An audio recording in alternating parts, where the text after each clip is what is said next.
Press meet పెట్టి రాజధాని పైన ముఖ్యంగా అమరావతి రాజధాని డెవలప్మెంట్లు దాంట్లో టెండర్ల పేరిట జరుగుతున్న మోసాలు వీటి గురించే మాట్లాడేది ప్రెస్ మీట్ మీరు కూడా చూసే ఉంటారు. అలా అనడం వెనుక వాస్తవం ఉందంటారా, అవాస్తవంగా మాట్లాడిన మాటలే అంటారు? ఆయన మాట్లాడింది టెండర్ల గురించి మాట్లాడలేదు. టెండర్లు అంటే ఏందో కూడా పూర్తిగా తెలియవు. ఆడ ఏం జరుగుతున్నాయో ఆ పనుల గురించి కూడా తెలియవు. మచిలీపట్నం నుంచి మా తీసుకో, విజయవాడ నుంచి విజే తీసుకో, గుంటూరు నుంచి మళ్ళీ గుంటూరు అంటే నా పేరు వచ్చిద్దాం జగన్ అదే జియు అని ఉంది కదా గుంటూరు మొదట్లో, అది తీసుకుంటే మళ్ళీ నా పేరు వచ్చిద్దాం. ఏంది ఈయన బాధ ఏంది, ఈయన బాధ ఏందో అర్థం కావట్లా. అమరావతి అనేది ఒక దేవతల పేరు అనేది ఆయనకి తెలియక ఈయన పేరు పెట్టలేదని ఇప్పుడు బాధపడుతున్నాడు. మచిలీపట్నం సముద్రం ఉందని ఇప్పుడు గుర్తొచ్చిందా? అప్పుడు 3 రాజధానులు అప్పుడు గుర్తులేదా అలా నీకు? సముద్రం ఉందనేది ఇప్పుడు గుర్తొచ్చింది. అప్పుడు దాకా వైజాగ్ సముద్రం ఉంది, అది ఉంది, ఇది ఉందని పొగిడేవు కదా. ఈ జగన్మోహన్ రెడ్డి గారు ఇప్పటికీ ఏం తెలుసుకోవట్లేదు. కేంద్రం నుంచి ₹1 తెచ్చే విధానం అనేది ఆయనకు అర్థం కావటం లేదు. ఉన్న రూపాయలని 30 నేను తింటా, పావాలని నీకు దానం చేస్తా అని అంటున్నాడు జనానికి. నువ్వెవడు దానం చేయటానికి? నీ దానం ఎవరికి కావాలి? నీ పాస్బుక్ మీద నీ బొమ్మలు ఎవరికి కావాలి? నీ రాళ్ళ మీద నీ బొమ్మలు ఎందుకు మాకు? అందుకే ఇచ్చాం 11 సీట్లు. ఇప్పటికీ బుర్ర మారకపోతే ఇదే పరిస్థితి కొనసాగిద్ది అని మేము అనుకుంటాం. అంటే టెండర్ల పేర్ల మీద ఒక స్క్వేర్ ఫీట్ కి 13 నుండి 15,000 దాకా అక్కడ అమరావతిలో ల్యాండ్ రిక్వైర్మెంట్ అమౌంట్ అనేది ఉంది. అంటే ఎవరైతే కూటమి ప్రభుత్వంలో అధికారంలో ఉన్నారో వాళ్ళ బినామీలు వాళ్ళ ఆస్తుల పెంపుదల కోసమే ఈ రకంగా భూముల రేట్లను పెంచడం అయితే జరిగింది. ఇంతకు హైదరాబాద్లో కూడా లేదు, ఒక 5 స్టార్ హోటల్ రేంజ్లో కూడా దానికి ఒక స్క్వేర్ ఫీట్ వచ్చేసి 4,500 రూపీస్ పడుతుంది. బట్ ఇక్కడ చూసుకున్నట్టయితే అంతకు మించి అంటే డెవలప్మెంట్ కాకముందే ఈ రకంగా భూ రేట్లను పెంచడం ఎంతవరకు కరెక్ట్ అని జగన్మోహన్ రెడ్డి గారు క్వశ్చన్ చేస్తూ ఉన్నారు అధికార పార్టీని. మీరేమంటారు? నేల రేగడని ఉంటుంది. ఆ రేగడ ఎట్లా ఉండిద్దో జగన్మోహన్ రెడ్డి గారికి తెలియదు అన్న విషయం కూడా మాకు అర్థమైపోయింది.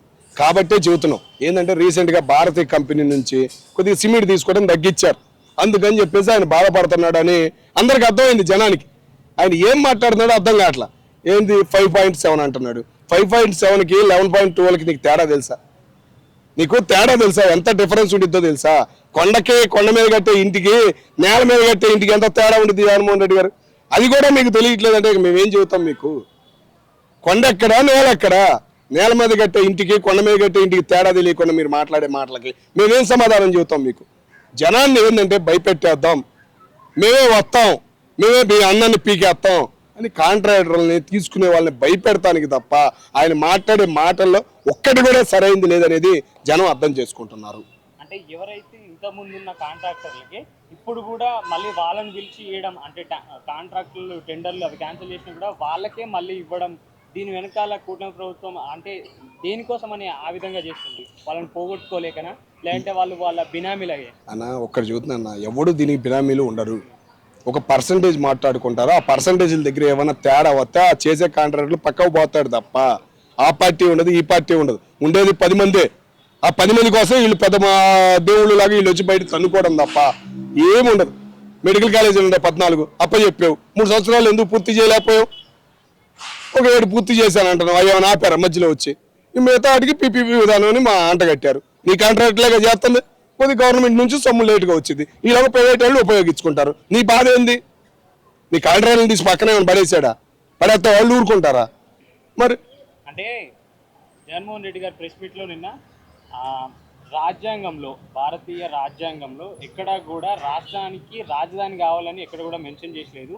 దేశానికి రాజధాని ఉండొచ్చు కానీ పర్టికులర్గా రాష్ట్రానికి రాజధాని కావాలని చెప్పి ఎక్కడ రాజ్యాంగంలో మెన్షన్ చేసి లేదని చెప్పి చెప్తా ఉన్నారు. దీనిపై మీరేమంటారు? నేను చెప్తుంది కరెక్టే. 1946లో మనకి స్వాతంత్రం వచ్చింది. 47, 46 మధ్యలో స్వాతంత్రం వచ్చింది.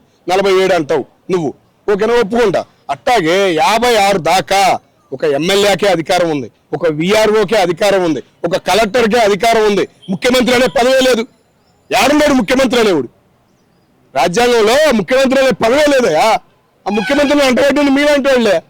బయటకు వచ్చి పార్టీలు పెట్టి, వేరే పార్టీలు పెట్టి నేను అధికారిని పెట్టితే బయటగా అధికారి కింద బానిసలాగా ఉండాలి. కాబట్టి ఆ బానిసలందరూ ఒక చోటకి రావాలని మీలాంటి ముఖ్యమంత్రులు పెట్టారు. రాజధాని పుడతానికి కారణమే మీలాంటి ముఖ్యమంత్రులు. మరి ఆ చరిత్రను నువ్వు తెలుసుకోకుండా మళ్ళీ రాజ్యాంగంలో రాజధాని లేదని మరి ముఖ్యమంత్రి ఆడుంది? నువ్వు చదివిన రాజ్యాంగంలో ముఖ్యమంత్రి ఆడుంది చూడు. సరైన సమాధానం తెలుసుకుని మాట్లాడుతున్నాడా, అది తెలియక మాట్లాడుతున్నాడా, లేదా కింద ఉన్న పనికి మాలిన సలహాదారులు మాటలని ఇవన్నీ చదువుతున్నాడా ఏందనేది అర్థం కావట్లేదు. వాళ్ళందరూ లండన్లో చదివిన వాళ్ళంట.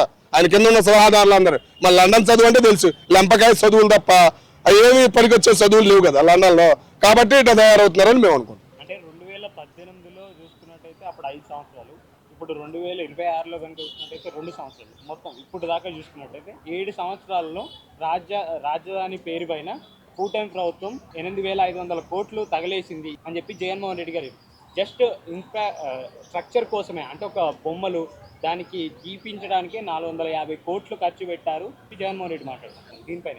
నేను ఒక్కటే చెబుతున్నానన్న, జగన్మోహన్ రెడ్డి గారికి లెక్కలు తెలిసి ఏంటంటే 9 తర్వాత ఏమొచ్చిద్దన్నా 10 కాదు 8 వచ్చింది. సేమ్ అట్టాగే చెబుతున్నాడు. 2014లో రాష్ట్రం విడిపోయింది, టీడీపీ గెలిచింది. రాష్ట్ర ఇప్పుడు అప్పుడు దాకా 2 సంవత్సరాలు హైదరాబాద్ను వాడుకున్నారు. 2017లో రాజధాని ప్రకటించారు. మరి 2018 కన్నా కేంద్రం నుంచే తీసుకొచ్చారు. మోడీ గారు వచ్చారు, శంకుస్థాపన చేశారు, ఒక 500 కోట్లు 600 కోట్లు పెట్టుబడి పెట్టారు. రాష్ట్రం సొమ్ము ఏడ ఉపయోగించారన్న? ఇప్పటికైనా కానీ కేంద్రం సొమ్మే కదా ఉపయోగిస్తుంది. నీకు మళ్ళీ లెక్కలు ఆన్లైన్ లేకుండా దోచుకు తెలియలేదు కదన్నా. రాష్ట్రం సొమ్ము కూడా సరిపోవట్లేదని కేంద్రం నుంచి ₹1 తెచ్చావు నువ్వు, ₹1 నువ్వు తెచ్చావు కేంద్రం నుంచి. మరి ఎందుకన్నా పనికిరాని మాటలు మాట్లాడతావు? ఇన్ని లక్షల కోట్లు కేంద్రం నుంచి వసూలు చేస్తున్నారు, రాష్ట్రం సొమ్ము రాష్ట్రానికి ఉపయోగిస్తున్నారు. నువ్వు చేసిన ఉచిత పథకాల వల్ల ఆటికి కడతానికే సరిపోవట్లా. నువ్వు రాష్ట్రాన్ని ముందుకు తీసుకెళ్తున్నారు అంటే అది గొప్పన్నా. మీకు లెక్కలు తెలియని వాళ్ళని పెట్టుకుంటావు పక్కన, వచ్చేసి బయటకు వచ్చి తెలుసు తెలుసు అంటావు. అమరావతి అనే పేరే నీకు నచ్చలేదంటే ఇక ఏమంటారు జనం ఆలోచించాలి. ప్రతి దానికి నీ పేరేనా? ఇంకా బ్రిటిష్ జాతి రత్నం అంటారు, వాళ్ళు ఇంతే 200 సంవత్సరాలు పరిపాలించాడు.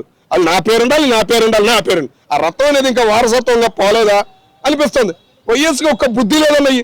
వైఎస్ రాజశేఖర రెడ్డి అని గౌరవం ఇస్తాం, విలువిస్తాం. 2 జిల్లాలన్నా గుంటూరు కృష్ణా జిల్లాల్లో రైతులకి రుణమాఫీ చేసిన మొగోడు ₹1 లేకుండా అధికంగా రుణాలు తీసుకుంది ఆ 2 జిల్లాలే. చంద్రబాబు నాయుడు గారి వల్ల మొత్తం లాస్ అయ్యారు. కట్టలేని పరిస్థితుల్లో నిలబెట్టాడు అన్న రైతుని.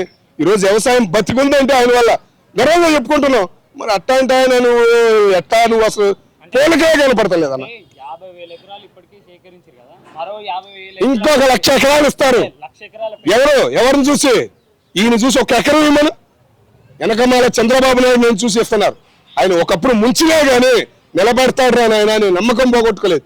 అలా పేరు తెచ్చుకోవాలి. ఉచిత పథకాలు ఇచ్చి సోమరిపోతులు చేసి గవర్నమెంట్ సొమ్మంతా దోచుకోవడం కాదు, లెక్క ఉండాలి. నువ్వు లెక్కర్ స్కామ్లే చేసినప్పుడు ఇంకేముందన్నా, లెక్కర ఆన్లైన్ లేనప్పుడు అర్థమైపోయింది జనానికి నువ్వు ఎంత దోచుకుంటున్నావు, ఏం చేస్తున్నావు అనేది. ఒకటే ఆలోచించాలన్నా. కేంద్రం నుంచి ₹1 నువ్వు 50% ట్యాక్స్ కడుతున్నావు తెలుసా? దక్షిణ భారతదేశంలో 2వ ప్లేస్లో ఉండవు. నువ్వు ఎంత గర్వంగా చెప్పుకోవచ్చు, ఎంత గర్వంగా తీసుకురావాలి. ₹1 తెస్తున్నావా? ఎంపీలు రోజున పార్లమెంట్కి వెళ్ళారా? ఇప్పుడు వచ్చి బ్యా ఏం మాట్లాడుతున్నావు, ఏందనేది మారాలి. అదేమంటే మచిలీపట్నం ఇప్పుడు గుర్తొచ్చిందా నీకు? మచిలీపట్నం పోర్ట్ ఉందని ఇప్పుడు గుర్తొచ్చిందా నీకు? సముద్రం ఉందని ఇన్నాళ్ళు గుర్తు రావాలా నీకు? మచిలీపట్నం పోర్టును వాటినంతా డెవలప్మెంట్ దిశగా తీసుకెళ్దామని చెప్పి అప్పుడు అభివృద్ధి చేద్దామనే దృష్టిలోనే వెళ్తే ఇప్పుడు వాళ్ళ గవర్నమెంట్ వచ్చింది కాబట్టి వాళ్ళు ఏం చేస్తారో చూద్దామని చెప్పి జగన్మోహన్ రెడ్డి మాట్లాడారు. దాన్ని డెవలప్ చేయొచ్చు. అక్కడ 3-4 లక్షల మంది ఉంటారు. విశాఖపట్నంలో చూసుకున్నట్టయితే 40 లక్షల దాకా వాళ్ళు ఉంటారు అక్కడ. తర్వాత గుంటూరులో చూసుకున్నట్టయితే 15 లక్షలు 20 లక్షల దాకా అక్కడ ఉంటారు జనం. మొత్తం కలిపితే వాళ్ళందరినీ కలిపి అక్కడ రాజధాని ఏర్పాటు చేయండి. అక్కడ ఆ 3 ప్రాంతాలు డెవలప్ చేయండి, మహానగరంగా తీర్చిదిద్దండి మావిగన్ అని చెప్పి జగన్మోహన్ రెడ్డి గారు సలహా ఇస్తున్నారు కూటమి ప్రభుత్వాన్ని. అంటే ఆ మేరకు వెళ్ళొచ్చు కదా అని చెప్పి కొంతమంది నెటిజన్లు మాట. ఏం సలహా అన్న? రాంబాబు లాంటి వాళ్ళు మాట్లాడతారు. రా అంటే తెలీదు, భూ అంటే తెలీదు, కూర్చోబెట్టి పోలీసులు అట్టా కొట్టారని చెబుతాడు. అట్లాంటి వాళ్ళు మాట్లాడినాలా మనము? అలాంటి వాళ్ళు ఆ జిల్లాలో ఎట్లా పుట్టారు? అరే నువ్వు పుట్టింది గుంటూరు జిల్లా అనే జ్ఞానం కూడా లేదా? అంటే హైదరాబాద్లో తిన్నాడు కదా, ఖమ్మంలో తన్నులు తిన్నాడు కదా, గుంటూరులో కూడా తన్నులు తినలా. ఇంకా కారమే తగిలింది. గొడ్డుగారు ఎట్లా ఉండదు ఇంకా తగలలేదు కాబట్టి ఆయన మైండ్కి ఇంకా ఎత్తల్లా. అట్లాంటి వాళ్ళు మాట్లాడతారు అనా? ఆ డాన్సర్ అంట, అది మా అన్నగారు కూడా చెబుతున్నారు, డాన్సర్ అంట. అంటే రైతుల భూములు ఇప్పుడు 1,00,000 ఎకరాలంటే ఒక్కో ఎకరానికి 2 కోట్లు పడుతుంది. అంటే ఇక్కడ చూసుకున్నట్టయితే 2 లక్షల కోట్లు. ఈ ధనం అంతా ఎక్కడి నుండి తీసుకొస్తాడు? ఇవరకే ప్రభుత్వం అప్పుల్లో ఉంది, ఉద్యోగులకు ఇవ్వడానికే అప్పు చేయాల్సిన పరిస్థితి ఉంది. అలాంటప్పుడు ఎక్కడి నుండి తీసుకొస్తాడు? కేంద్రం నుంచి వసూలు చేస్తున్నారు నాయన. నేను చెబుతున్నా, కేంద్రం నుంచి వసూలు చేస్తున్నారు. 1,00,000 కోట్లు వచ్చినా 10,000 కోట్లు తింటారు. 10,000 ఖర్చు పెడతారు రాజధానికి. రాజకీయ నాయకుడు అనుకోండి, నీకు పెడతాడా నాకు పెడతాడా? ప్రభుత్వం అంటేనే స్కామ్లు అని చెప్పి మాట్లాడింది కదా ఎవరు? స్కాముల గురించి జగన్మోహన్ రెడ్డి గారు మాట్లాడితే ఆయన కూడా పట్టించుకుంటారా? జనం పట్టించుకుంటారా చెప్పు? 11 సీట్లు కేసులు ఉన్నాయి, 420 అని పేరు ఉంది. మరి ఆయన మాట్లాడుతుంటే ఈ జనం పట్టించుకుంటారా చెప్పు? మరి 3,50,000 వేసాడు జగన్మోహన్ రెడ్డి. ఎన్నో లెక్కలు ఉన్నాయి అన్న. ఏంటంటే ఇప్పటికైనా అర్థం చేసుకోవాలి, ఒక మార్పు రావాలి. జనానికి ఇచ్చాడు ఉచితంగా, ఏం చేసాడు దానివల్ల? అదే గేదె తిన్న గడ్డి వల్ల ఆవు పాలు ఇచ్చింది, కల్తీ అయింది నెయ్యి, ఆ నెయ్యి ఉపయోగించాం అని గర్వంగా చెబుతాడు. ఆ సోమరపోతులు చేసింది ఎవరు? నువ్వు ఇచ్చిన 2 లక్షల వల్లే కదా. కోత కోసేవాడు లేక మిషన్లో తెచ్చుకొచ్చింది, ఆ గడ్డి అట్లా తయారైంది, ఆవులు తినంది నీ వల్లే కదా. చేసిన ఏ పనైనా నీ వల్లే. ఇప్పటికైనా నువ్వు మారకపోతే వెనకమాల ఉన్న పేరు చెడిపోయింది. తీసే ఆ పేరు తీసేసి నువ్వే రా. వెనకమాల పేరు ఉపయోగించుకుంటే నువ్వు రా, ఒక్క సీట్ వస్తాను అన్నాడు. అంటే ఇప్పుడు మరి జగన్మోహన్ రెడ్డి గారు ఏం చెప్తున్నారంటే నేషనల్ హైవేకి వచ్చేసరికి కిలోమీటర్కు 30 కోట్లు పడుతుంది. అదే కూటమి ప్రభుత్వం వేస్తున్న ఆ హైవే దృష్ట్యా చూసుకున్నట్టయితే ఫ్లైఓవర్ కింద 50 కోట్లు తీసుకుంటున్నారు. అంటే 170 కోట్లు అదనంగా వసూలు చేస్తున్నారు. అంటే ఇది స్కామే కదా, కూటమి ప్రభుత్వం చేస్తున్న స్కామే కదా. అంత డబ్బు వెచ్చించాల్సిన పనేముంది? నా గవర్నమెంట్ ఉన్నప్పుడు 30 కోట్లు పట్టింది, వీళ్ళ గవర్నమెంట్కి వచ్చేసరికి 170 కోట్లు ఎక్కడి నుండి అవుతుంది? జనం నమ్మే పరిస్థితుల్లో లేరన్నా. నువ్వు కోడి లెక్కలు చెబుతుంటే నమ్మే పరిస్థితుల్లో లేరు. ఎందుకంటే 9 తర్వాత 8 వచ్చిన అన్న జగన్మోహన్ రెడ్డి లెక్కలు ఎవడుంటాడు? ఎవడు మాట్లాడే పరిస్థితుల్లో లేరు. ఔటర్ రింగ్ రోడ్ అనేది హైదరాబాద్కి ఎట్లా ఉపయోగపడుతుందో జనం చూశారు. ముందుగానే ఔటర్ రింగ్ రోడ్ వేస్తున్నాడు అని ఒక ఆనందంలో ఉండారు. ఖర్చు పెట్టేది ఎవడు చూస్తాడు? నువ్వు 15,000 పథకాలు ఇచ్చావు, రోడ్లు వేసావా? నువ్వు ఆటో వాడికి 10,000 ఇచ్చావు, రోడ్డు వేస్తే ఎంత బ్రహ్మాండంగా ఫీల్ అయ్యేవాడు. నువ్వు ఇంకొక 10 ఏళ్ళు ఉండేవాడు కదా. ఆ రోడ్డు వేయకుండా ఇంకొక 50,000 ఇచ్చిన బొచ్చుకోటి నీకు దిగుతాడు. మరి నీకు ఆటోవాడు రోడ్డు వేయకుండా నువ్వు ఇంకో 10,000 ఇచ్చినా నిన్ను దిగుతాడా? అరే ఏమో 10,000 దానికే పోతున్నారు లబోదిబో అంటున్నాడు కదా. ఆ ఇచ్చే 10,000 ఆ రోడ్డుకి వేసినట్టు బ్రహ్మాండంగా పొగిడేవాడు కదా నిన్ను. ఈ వీడియో కనుక మీకు నచ్చినట్లయితే లైక్ చేయండి, షేర్ చేయండి. మరిన్ని వీడియోస్ కోసం మా ఛానల్ని సబ్స్క్రైబ్ చేయండి. మీ అభిప్రాయాలు మాకు కామెంట్స్ రూపంలో చెప్పండి. మరిన్ని వీడియోస్ కోసం మా ఛానల్ని సబ్స్క్రైబ్ చేయండి.